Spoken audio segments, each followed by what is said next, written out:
Hello, everyone. Today I'm going to talk to you about metaphysics. Today's topic might be a bit spooky and a bit deep. If you get it, that's great. If you don't, then maybe just skip this one. Because if you don't believe in the supernatural, if you're an atheist or if you're someone who worships science, this might not be for you. If you believe that matter determines consciousness and that anything beyond the material world simply doesn't exist, then you shouldn't watch this one. I'm just giving you a heads up in advance. So, before we get into metaphysics, let me first recommend a book to everyone. And this book is called Takashima's I Ching. The author is a Japanese I Ching master named Kaimon Takashima, also known as the father of Yokohama. Mr. Takashima can be regarded as one of the greatest and most renowned I Ching masters in Japanese history, a true legendary predictor. Before the age of 40, Mr. Takashima had achieved nothing and was basically a drifter. Before turning 40, he even spent some time in prison, serving a sentence in Yokohama prison. While he was in there, due to some special circumstances, in his book he didn't tell the truth. He claimed that he obtained half of the I Ching and read it over and over, and through persistent study, he became a master of the I Ching.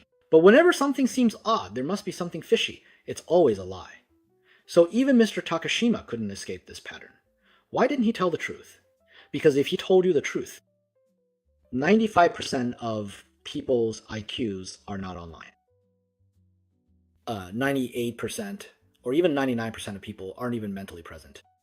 Only perhaps less than 1% of people can actually receive that information and enter into a proper path of evolution. So, someone like Mr. Takashima, a wise man and a pioneer, could only speak in metaphors or wrap the truth in a small story. As long as you can grasp the idea, that's enough. He would simply gloss over the rest. Think about it. Someone who's already an adult, serving time in prison, still hanging around in jail in his 30s, and then suddenly, at 40, becomes number one in Japan, even in the whole East Asia. Back then, there was no one in China as impressive as he was. There's no way he simply picked up half a copy of the I Ching in prison, read it, and suddenly mastered it. How could that be possible? So after Mr. Takashima became an I Ching master, after he got out of prison, he began using I Ching based abilities. He was from Yokohama, which at the time was like the Shanghai of Japan. It was the first port in Japan to open to foreign trade, and it had a futures in the stock exchange.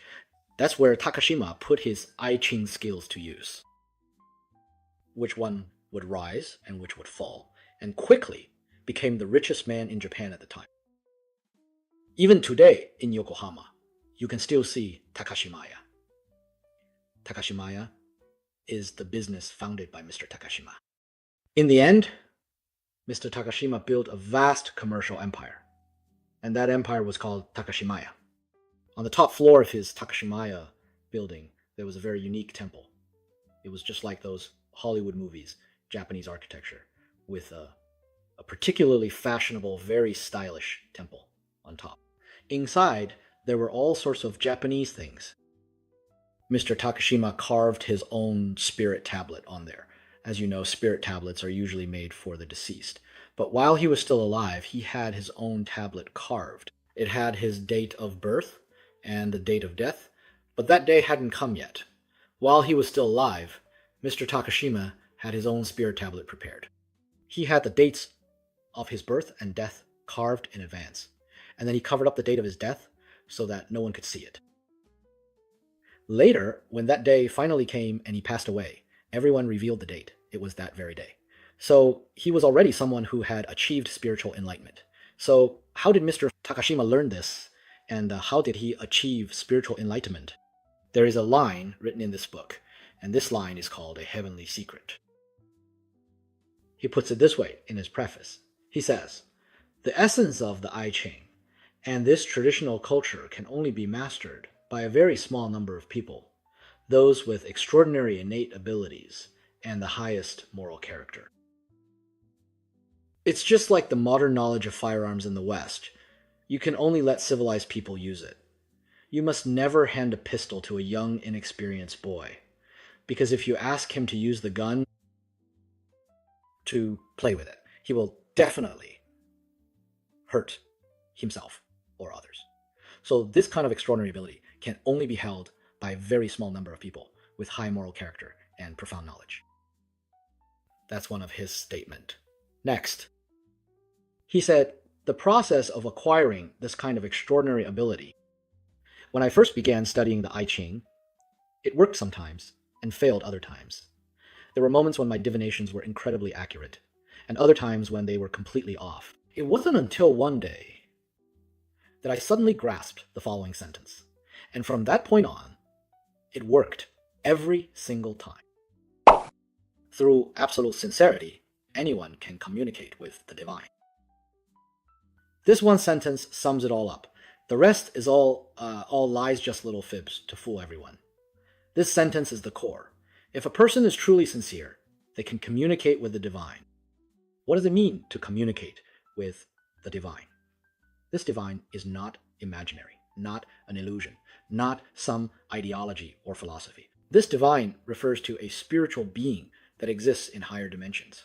The meaning of this sentence is that when we open the door to our hearts, when we enter a state of meditation, when all thoughts come to a complete stop, your mind, your heart, your eyes, ears, nose, tongue, body, and consciousness will all open the door to higher dimensional spiritual beings.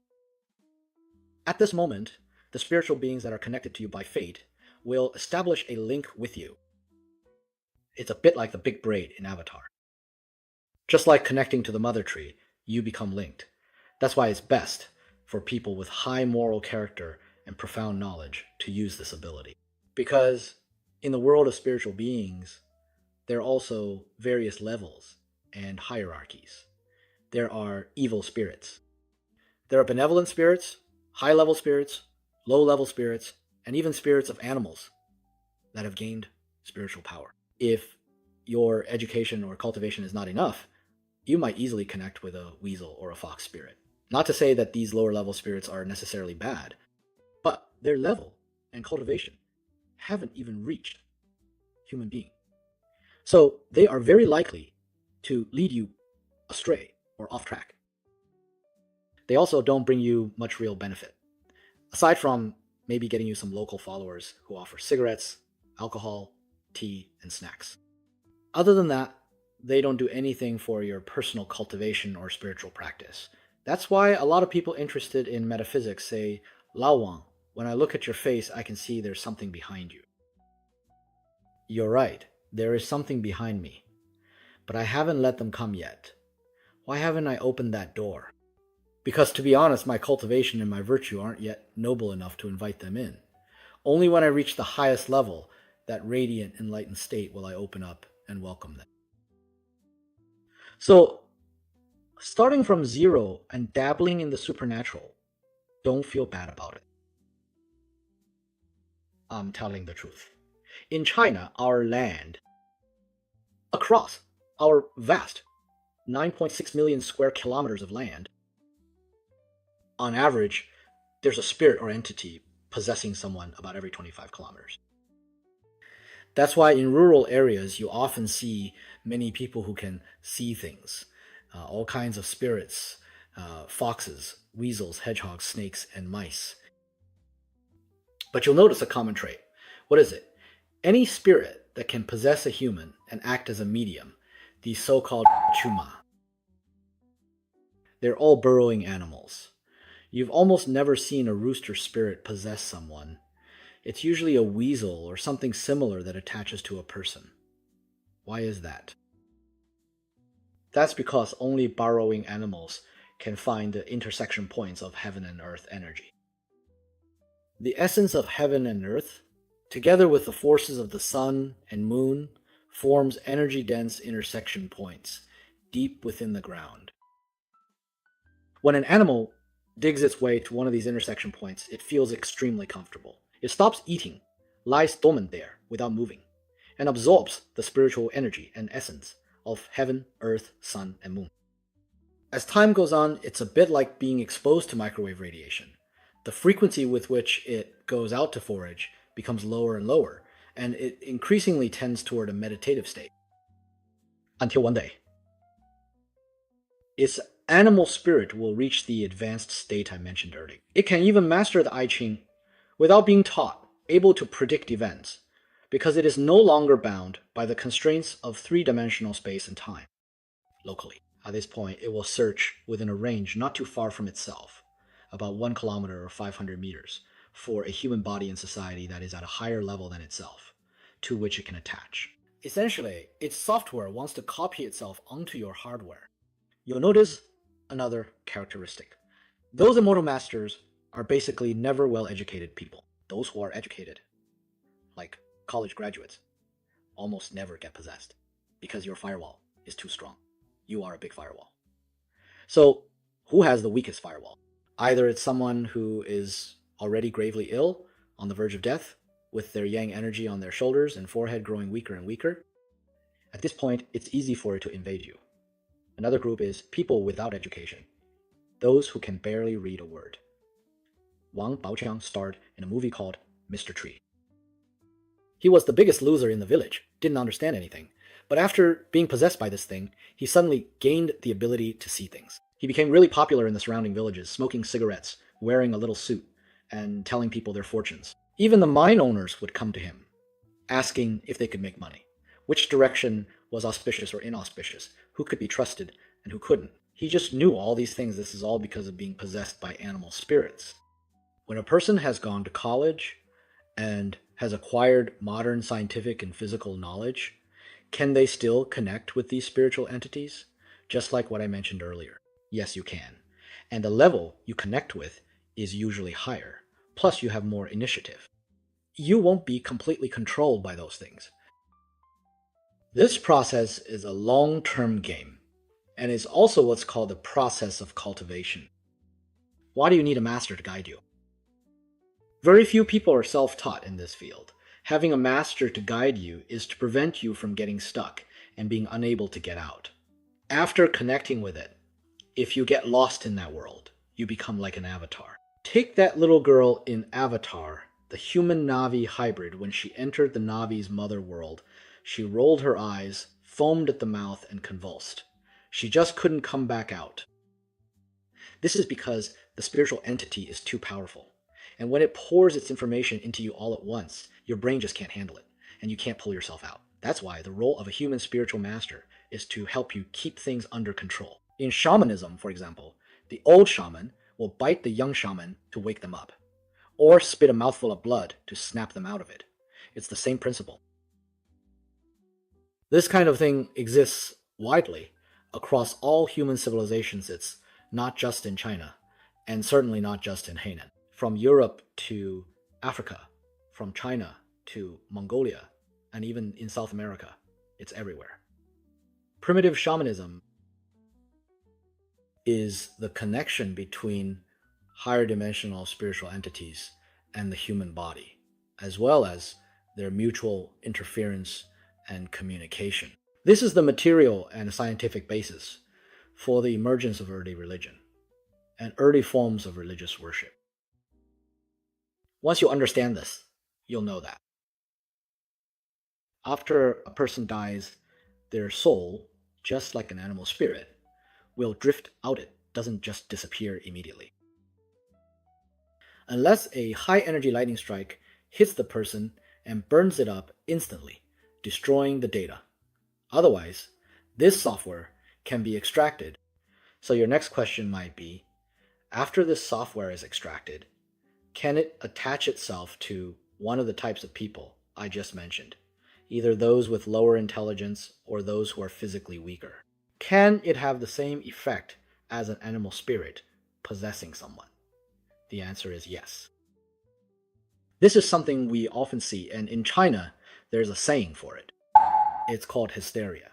Although I am a science and engineering student, I can accept these things because I personally witnessed and experienced such events when I was a child. This goes back to before I was born.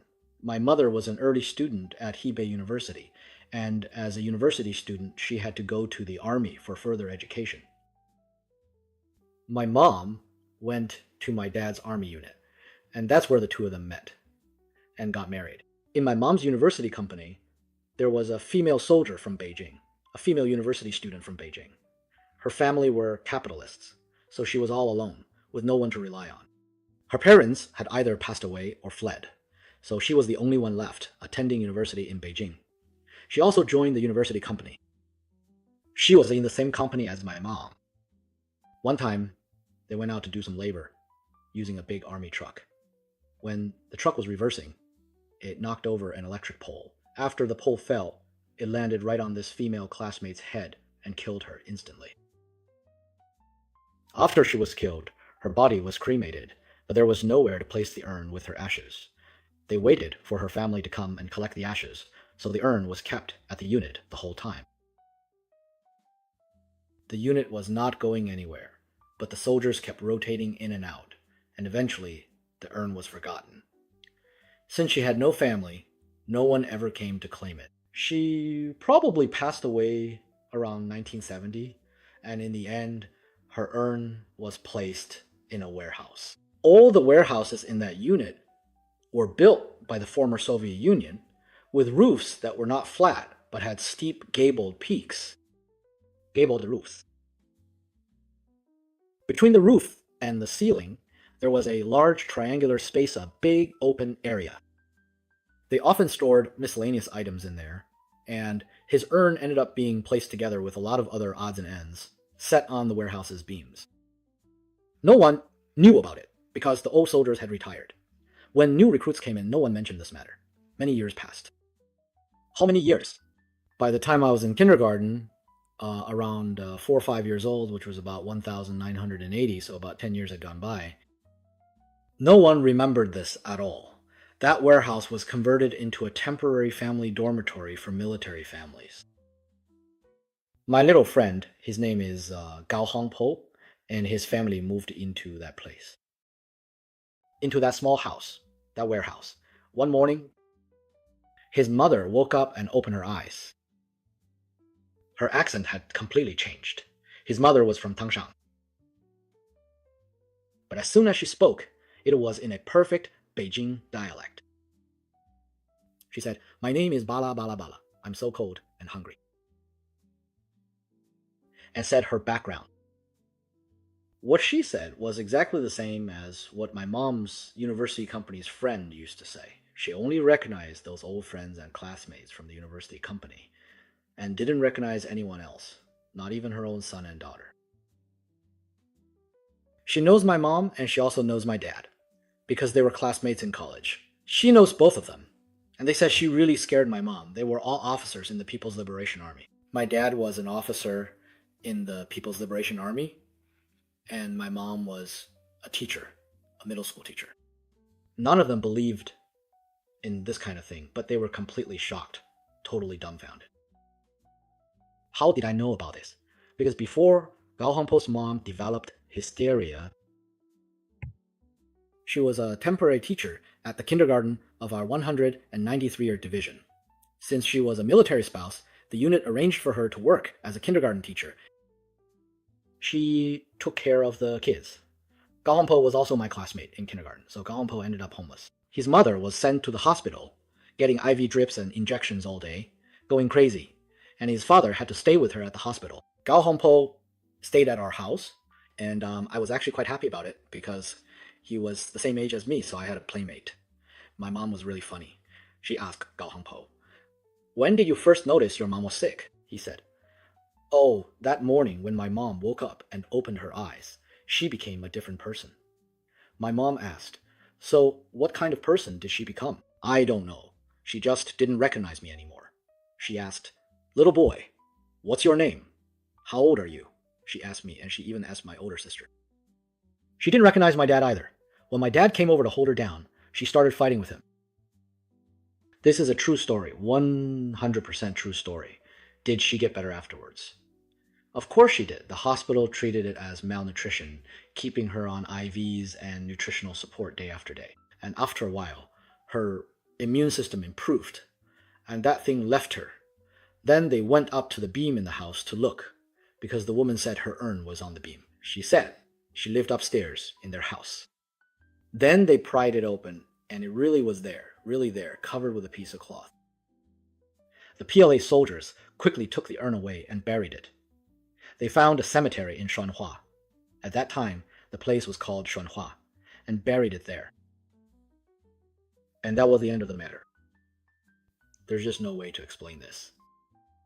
So, spirit possession, this theory.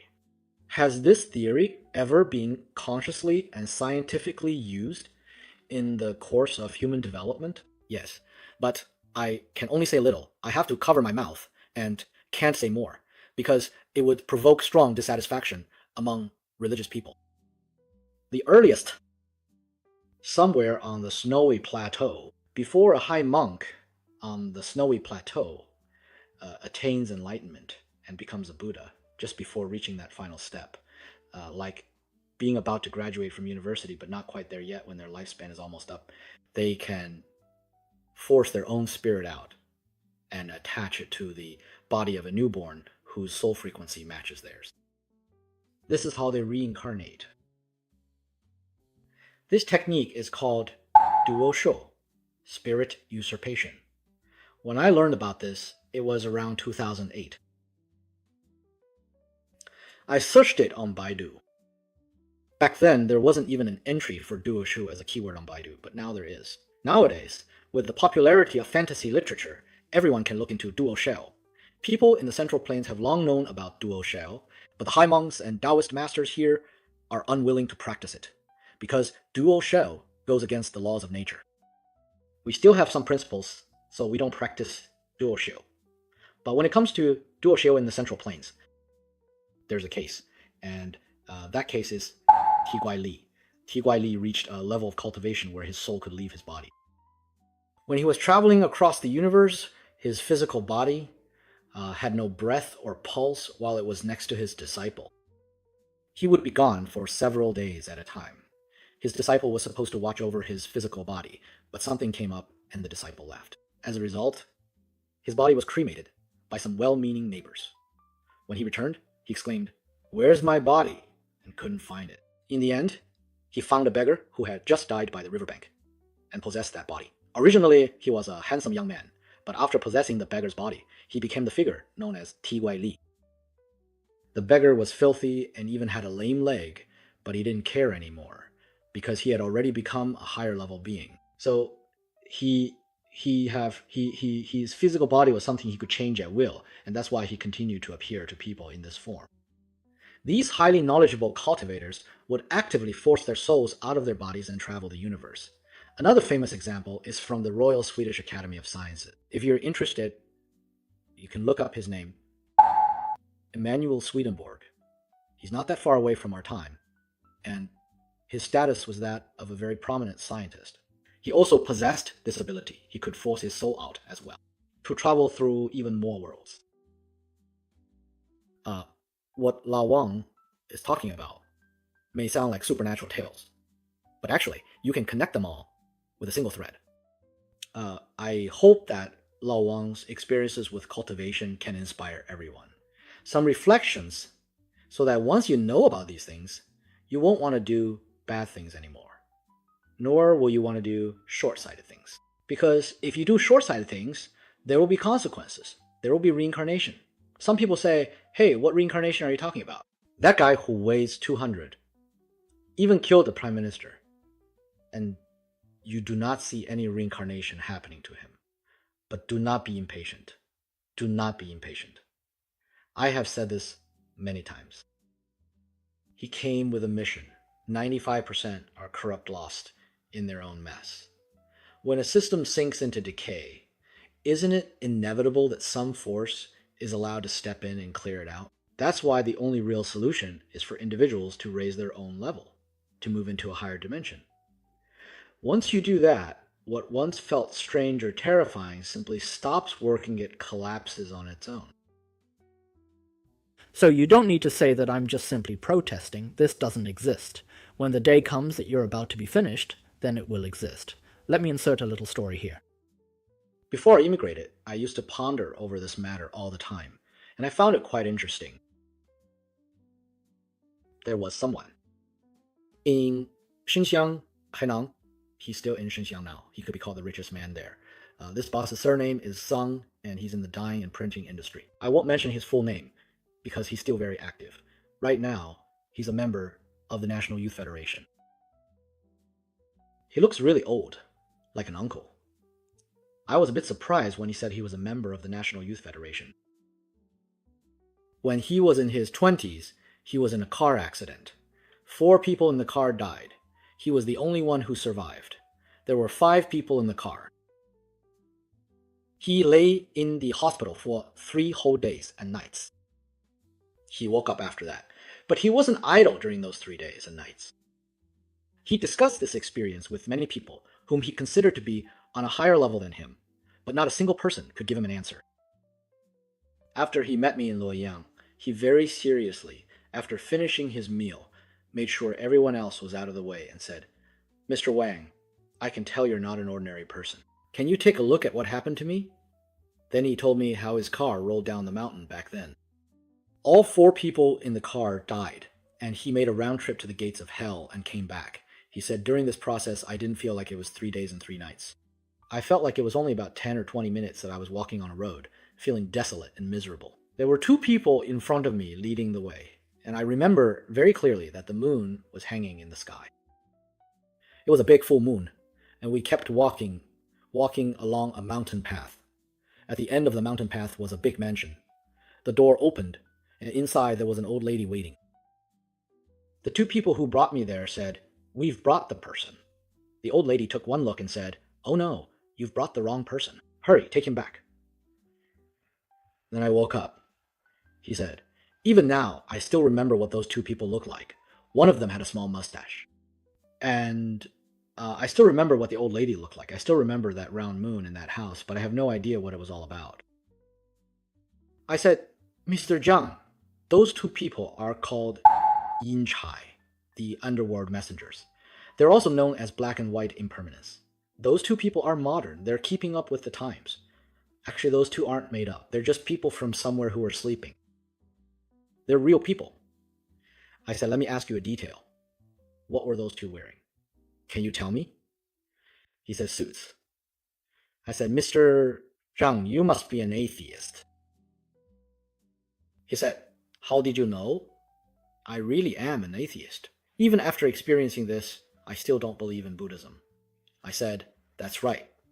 If you believed in Buddhism, Taoism, or Christianity, the clothes those 2 who came to get you would be different. And the place you'd go would also be different. But you are a blessed person, so your level is quite high, and that's why there's a higher ranking ghost official for you. They were waiting for you, but then realized it was a mistake, so you could come back. And now that you've come back, next time they won't make the same mistake again, and you'll live a long life." This is something I personally experienced. Some of you are from Xinjiang and work in the dyeing industry. You definitely know which boss I'm talking about. My thoughts are running wild. After learning about these things, after this, you can understand a lot of things in ancient scriptures, including things like ghost. Today, we've just opened a small door into the world of the supernatural and the path of cultivation. If you're interested, leave me a comment, give me a like, and send me a message. I'll keep going. I'll keep talking about what exactly happened with Jesus' miracle of the 5 loaves and 2 fish. After the Jews left Egypt, they wandered in the desert with Moses for 40 years. Every day, they ate that white stuff that fell from the sky, kind of like foam plastic, but incredibly nutritious. What was that all about? Do these things exist in China? I'll explain all of this to everyone, step by step. Let's leave it here for today. I still have something to do, so I'll head out first. Goodbye.